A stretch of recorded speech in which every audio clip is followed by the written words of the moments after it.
Qu'est-ce que le produit intérieur brut? Le produit intérieur brut, PIB, est un indicateur qui mesure la richesse d'un pays, c'est-à-dire tout ce qui est produit dans le pays en une année. Pour calculer ce PIB, une des possibilités est d'additionner les valeurs ajoutées de tout ce qui est produit dans le pays. On distingue deux types de valeurs ajoutées.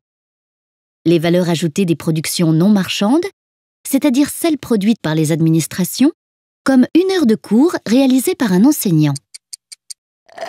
Et les valeurs ajoutées des productions marchandes, c'est-à-dire celles produites par des entreprises privées.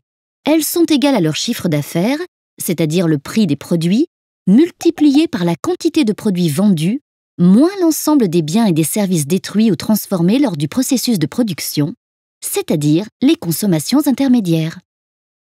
La notion de prix se retrouve donc dans les valeurs ajoutées utilisées pour le calcul du PIB. On parle de PIB nominal. Or, si les prix augmentent d'une année sur l'autre, le PIB va augmenter alors que la quantité produite n'aura pas augmenté.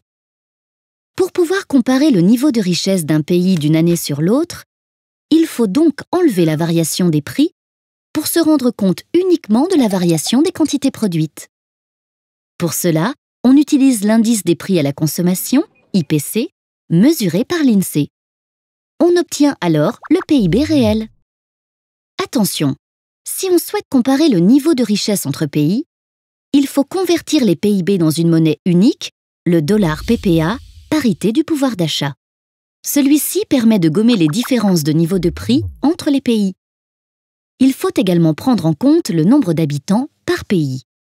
Plus il y a d'habitants, plus la production globale peut être importante. On divise alors le PIB de chaque pays par le nombre d'habitants du pays.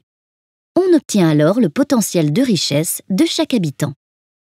Cependant, la richesse d'un pays ne se limite pas forcément à sa production, mais pourrait également prendre en compte la qualité de vie dans ce pays.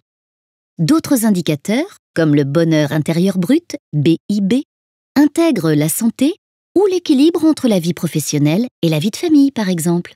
Ces nouveaux critères sont encore difficilement mesurables, mais permettent d'entrevoir une nouvelle approche de l'économie.